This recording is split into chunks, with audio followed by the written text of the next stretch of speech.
Hola, ¿qué tal? Muy buenas tardes. Vamos a dar continuación a la clase de Historia de México. Y bueno, la clase pasada hablamos del poblamiento de América y hablamos sobre la civilización mexica. Entonces, nos quedamos en los tres últimos tlatoanis, que son los que van a ser, digamos, más importantes para entender el procedimiento de conquista y la caída del Imperio Mexica.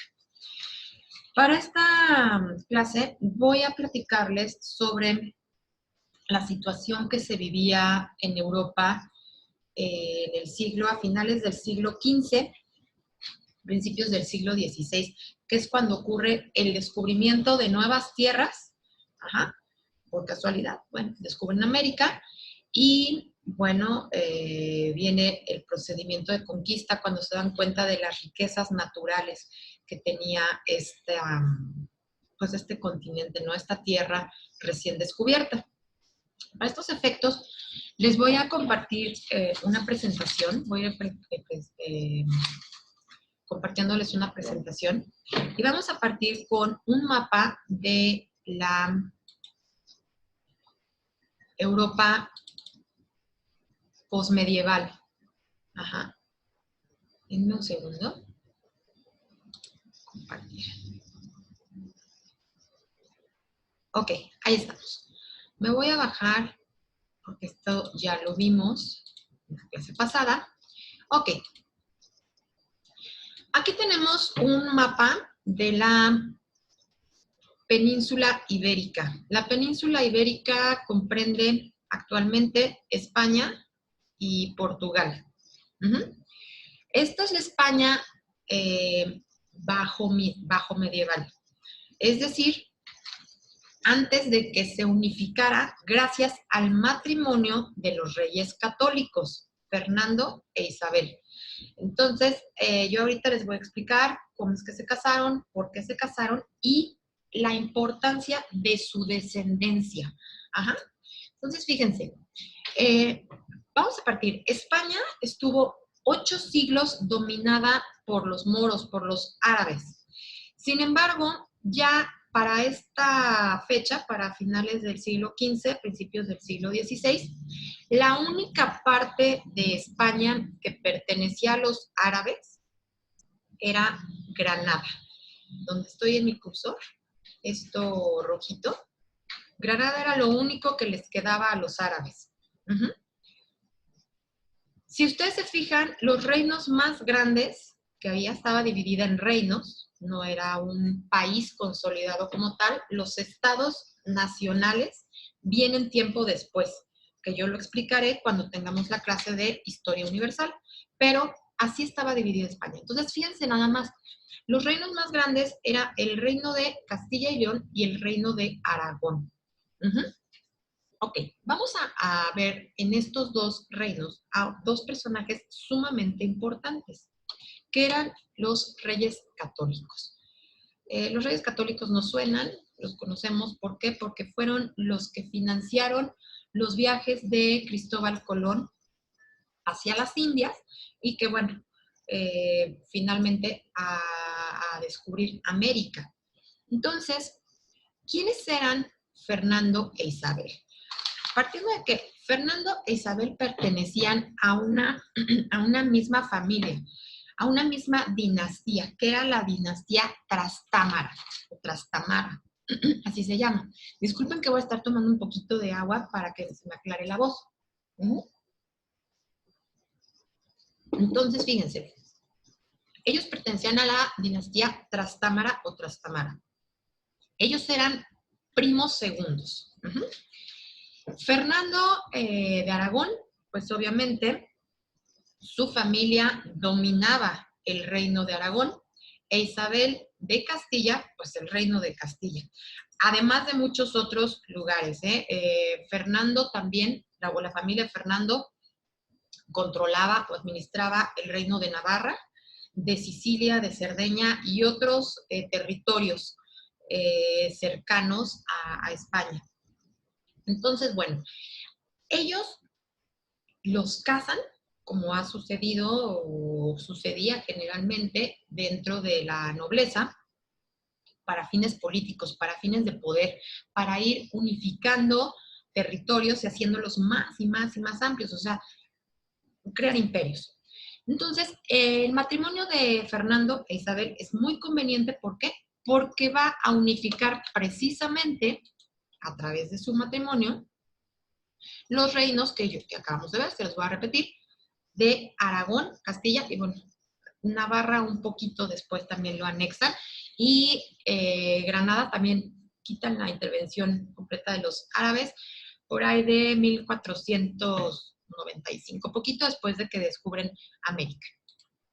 Entonces, bueno, Fernando e Isabel se casan, son primos, no son primos hermanos, son primos segundos. Entonces, de alguna manera, el Vaticano prohibía este tipo de matrimonios y ellos, fíjense nada más, buscaron la forma de casarse. ¿Cómo? Falsificando la dispensa del Vaticano para poder contraer nupcias. Ellos se casan, financian los viajes de Cristóbal Colón, las expediciones, y ellos van a tener 3 hijos, que fueron Juan, el más grande, Isabel y Juana. Realmente, tanto Isabel como Juan, sus hijos, mueren relativamente jóvenes. Ajá.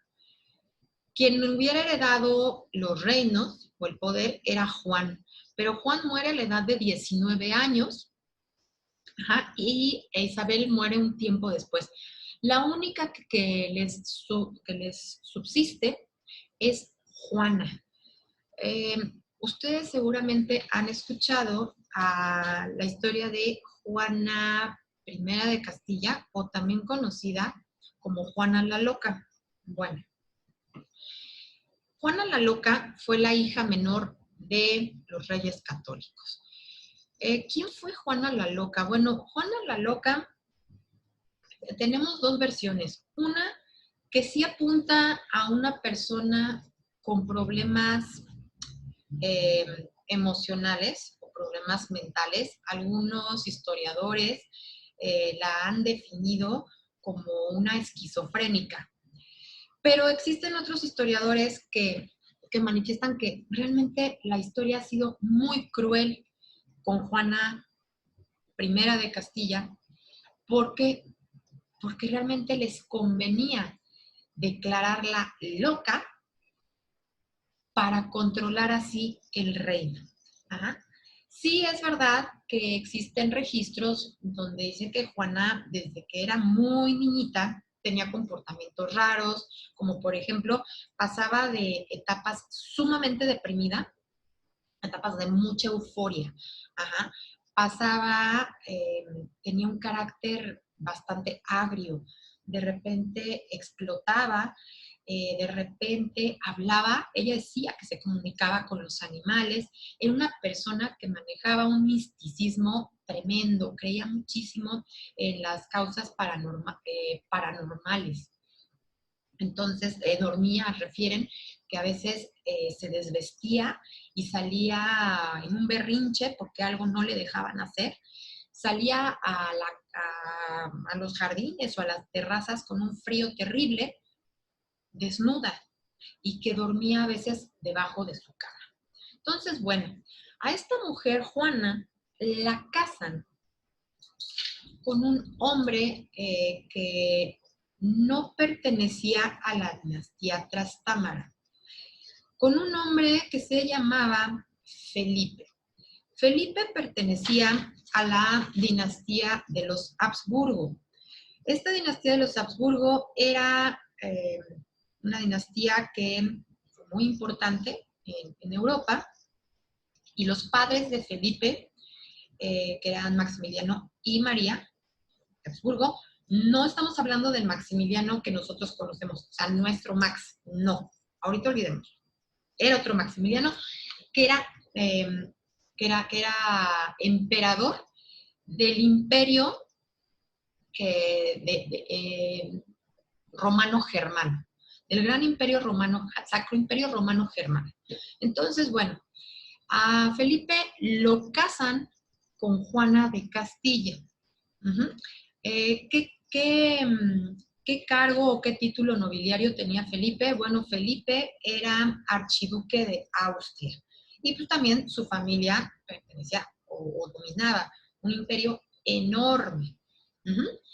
¿Cómo lo conocen o cómo pasó la historia Felipe I de Castilla también?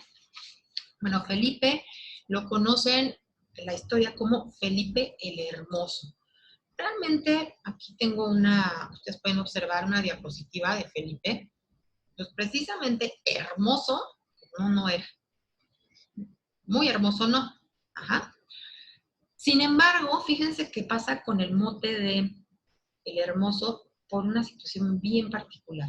Felipe muere muy joven. Felipe muere a la edad de 27 años, casi los 28 años. Aquí tienen su fecha de nacimiento, 1478, 1506. Muere 27, 28 años. Entonces, realmente una persona joven, pues, es bella.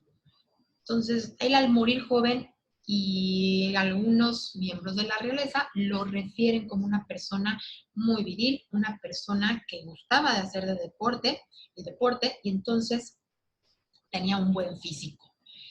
Juana y Felipe se conocen, sí, se conocen el día antes de su boda, o sea, ellos no se conocían. Y bueno, ¿cómo se iban siquiera a comunicar? No había medios de comunicación como ahora. Uh-huh. Se conocen un día antes de su boda y bueno, sí se laten, sí les gusta y se casan. A partir de ese momento, fíjense que Felipe, que no era tan hermoso, pero un poquito, pero era sumamente infiel. Felipe tuvo muchísimas amantes antes de casarse con Juana. Y el hecho de casarse con Juana no lo apartó de su vida de buscarse amantes dentro de la misma corte. Entonces, Juana de alguna manera, no enloqueció, pero sí estaba llena de celos, llena de inseguridades y celaba muchísimo a Felipe. Sin embargo, tuvieron varios hijos, 6 hijos. Ella tuvo varios embarazos, incluyendo abortos. Uh-huh. De la unión de Felipe de Castilla y de Juana la Loca, de Felipe el Hermoso y de Juana la Loca, bueno, esto es bien importante porque fíjense, ya se controlaban los reinos de Aragón, de Castilla, pero además ya se incluían también o ya tenían mayor poder. ¿Por qué? Porque con Felipe se adhería el Sacro Imperio Romano-Germano. Entonces, este matrimonio fue muy importante en cuanto a cuestiones territoriales y cuestiones de poder. Ellos también, porque son importantes, bueno, aquí va la cuestión. De los hijos que ellos tienen, que ellos procrean, nace un hombre llamado Carlos I de España y V de Alemania. Así se le conoce.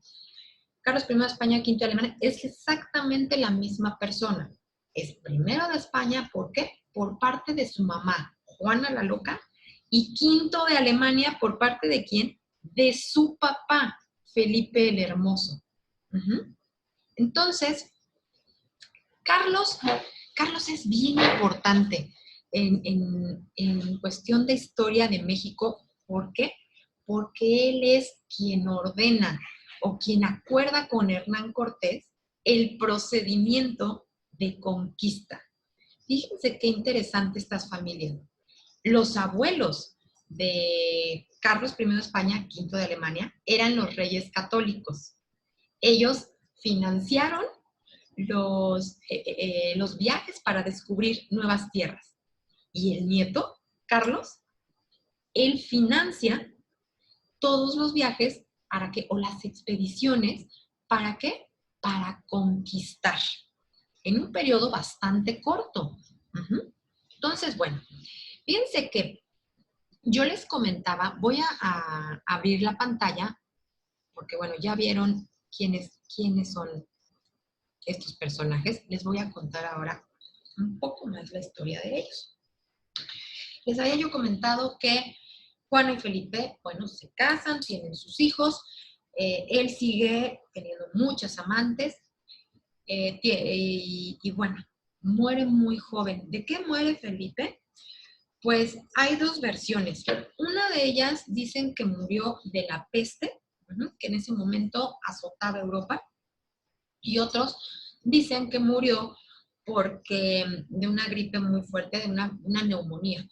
Le refieren algunos historiadores que Felipe estaba jugando, le gustaban mucho los deportes, entonces que en un juego de pelota terminó de jugar, el tipo le dio sed, tomó agua muy fría y que a partir de ese día empezó con mucha temperatura y duró 2 días. O sea, realmente su muerte fue muy rápida.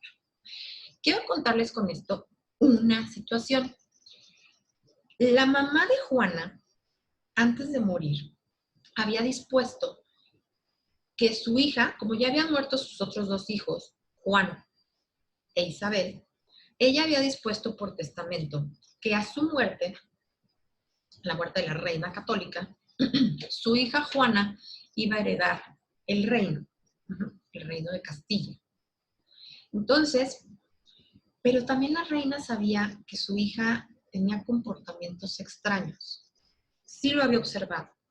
Entonces dijo que su hija era quien heredaba ese cargo, sus descendientes, obviamente a falta de Juana, y en el caso de que Juana estuviera indispuesta o alienada para gobernar o para reinar, entonces el papá de Juana, que era Fernando, es decir, el rey católico, iba a administrar esos reinos.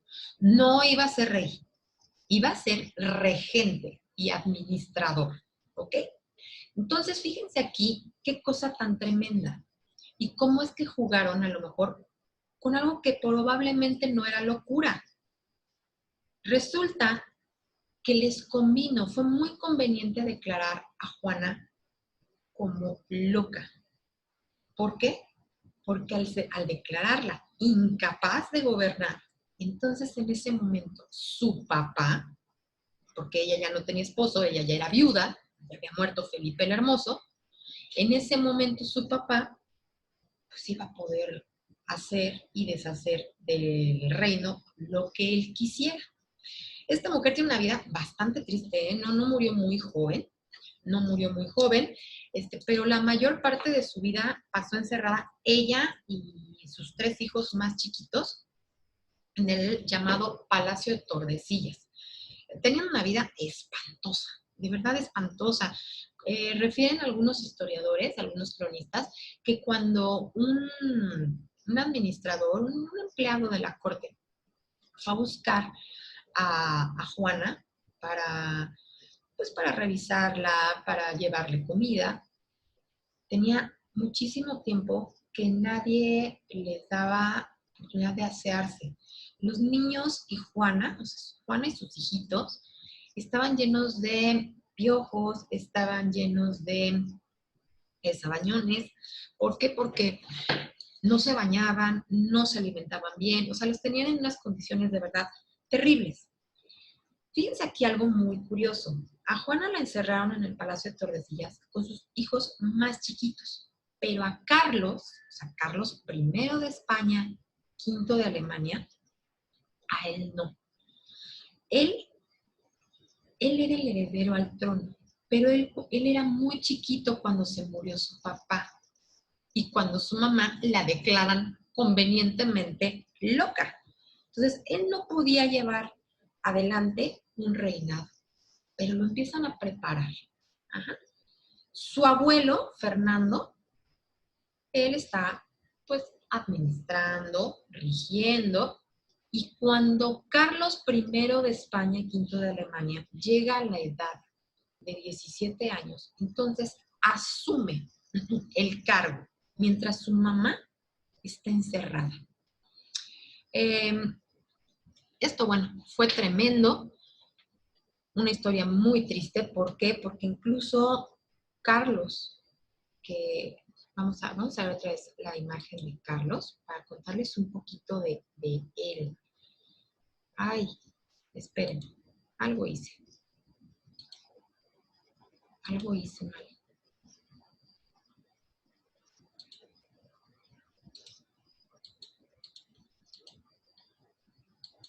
Ay, ya, perdónenme por favor. Ya volví. Les voy a poner, es que se me olvida que es compartir pantalla. Discúlpenme. Aquí está. Vamos a ver otra vez a Carlos. Ok, ahí está.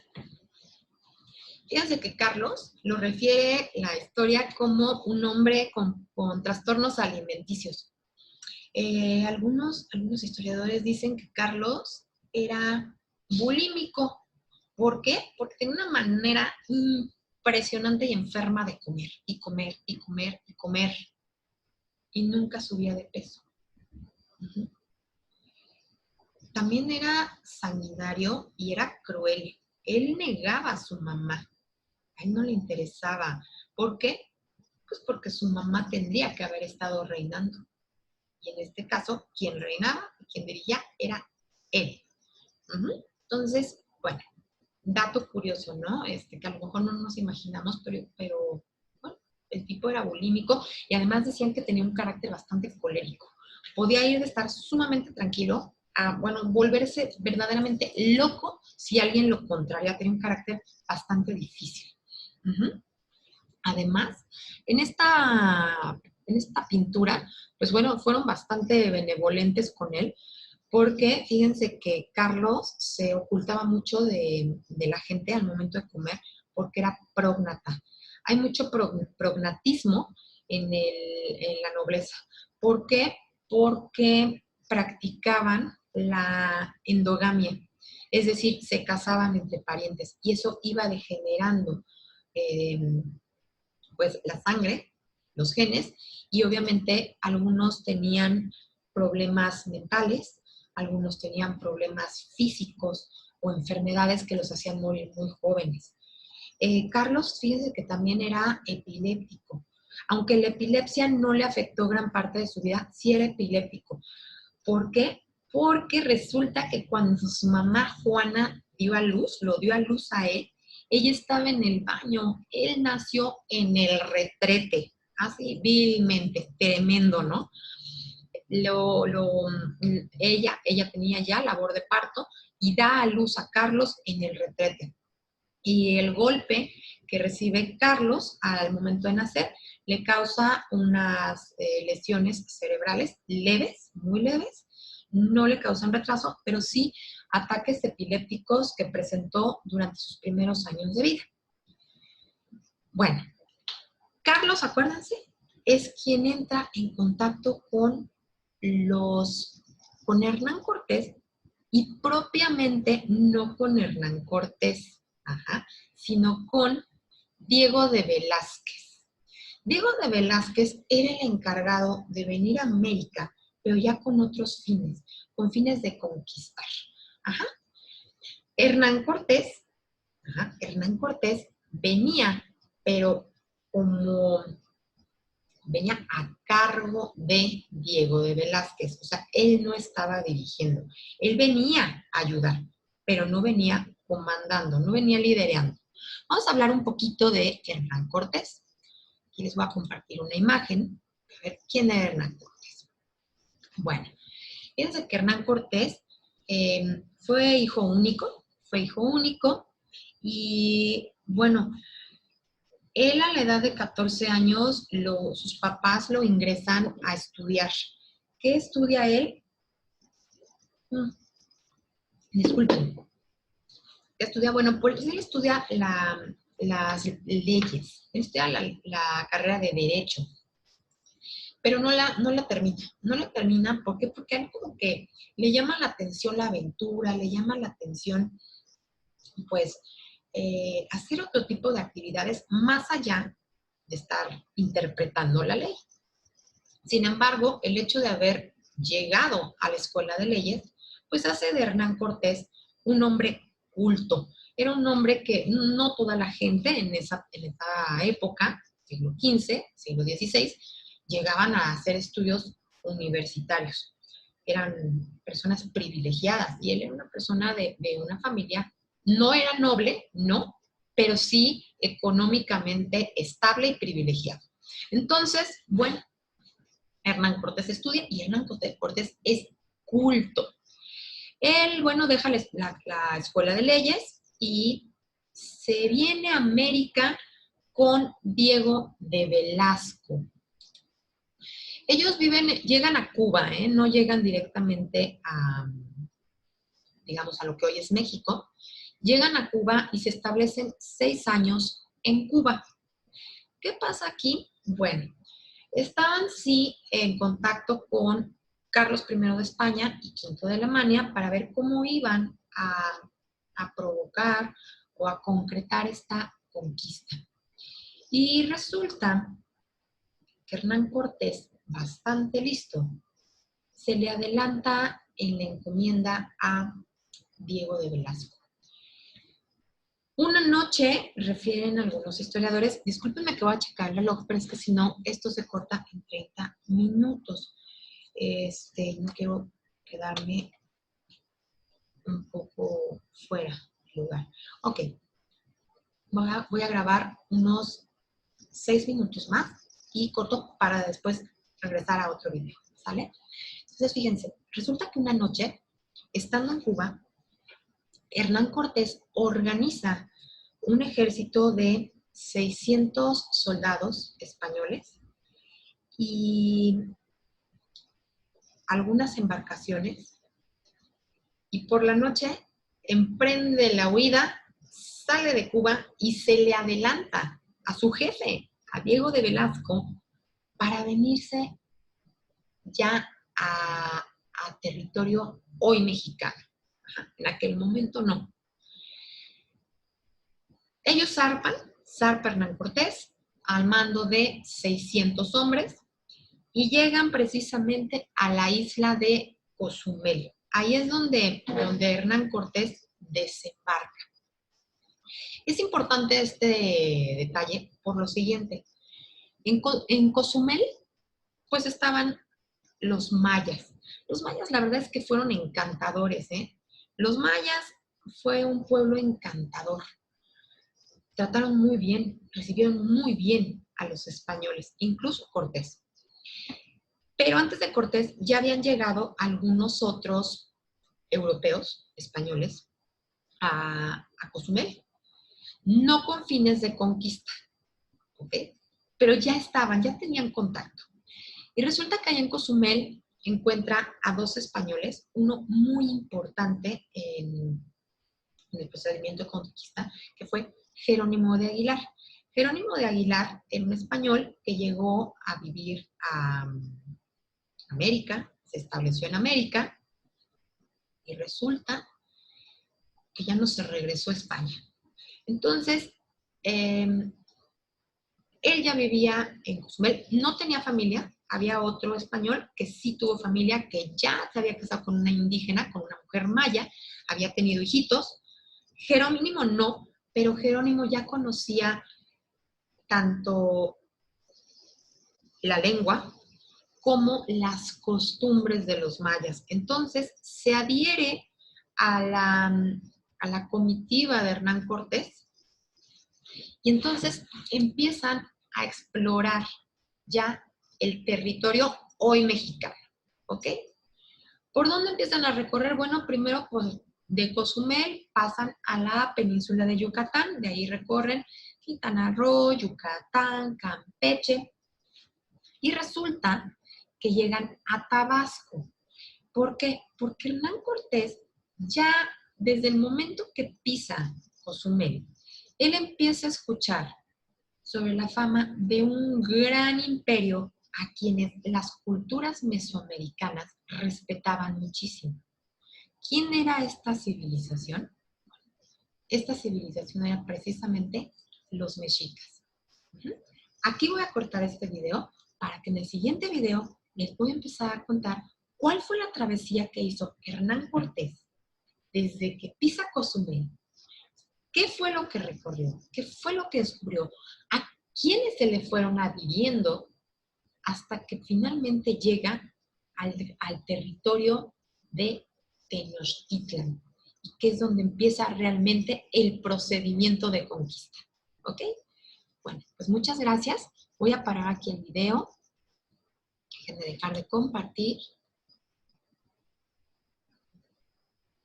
Ok, los veo en un segundo.